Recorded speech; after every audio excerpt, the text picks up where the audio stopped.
এই সুন্দর সুন্দর চকলেট টপারগুলো কিন্তু আপনারাও চাইলে খুব সহজে বাসায় তৈরি করে নিতে পারেন। আসসালামু আলাইকুম, সবাই কেমন আছেন? আশা করি ভালোই আছেন। তো আজকে আমি আপনাদের সাথে A to Z কিভাবে চকলেট টপার বাসায় খুব সহজে তৈরি করা যায় তার রেসিপিটা শেয়ার করব। আশা করি সবার ভিডিওটা ভালো লাগবে। তো প্রথমে আমি চকলেট টপার তৈরি করার জন্য যে ডার্ক চকলেটগুলো রয়েছে সেগুলোকে একটি ছুরির সাহায্যে পাতলা পাতলা করে কেটে কুচি কুচি করে নিচ্ছি। এরপর সমপরিমাণ যে হোয়াইট চকলেট রয়েছে সেই চকলেটগুলোকেও আমি ছুরির সাহায্যে কেটে একটি বাটিতে নিয়ে নিচ্ছি। অনেকে চকলেট টপার তৈরি করার জন্য শুধুমাত্র ডার্ক চকলেটটাই প্রেফার করে থাকেন, কিন্তু আমি সবসময় দুই ধরনের চকলেটই একসাথে মেল্ট করে চকলেটটা তৈরি করি।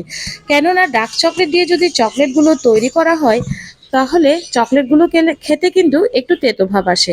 আর দুই ধরনের চকলেট তৈরি করলে চকলেটের টেস্টটাও ভালো থাকে এবং খেতেও খুব ভালো লাগে। তো চকলেটগুলোকে আমি ডাবল বয়েলিংয়ের মাধ্যমে একটি বাটিতে ফুটন্ত গরম পানি নিয়ে সেই গরম পানির ওপরে এই চকলেটের বাটিটাকে বসিয়ে একটি স্প্যাচুলার সাহায্যে ভালো করে নেড়ে চেড়ে একদম মেল্ট করে নিচ্ছি। খেয়াল রাখতে হবে চকলেটে যাতে কোনো দানা না থাকে, চকলেটগুলো যাতে ভালো করে মেল্ট হয়। এরপর চকলেটগুলোকে আমি একটি পাইপিং ব্যাগে নিয়ে টপারের গুলো যে সিলিকন মোল্ড রয়েছে তার জন্য রেডি করে নিব। এরপর আপনারা চাইলে যে কোনো ধরনের সিলিকন মোল্ডে কিন্তু দিয়ে আপনাদের মন মতো যে কোনো ধরনের টপার তৈরি করে নিতে পারেন।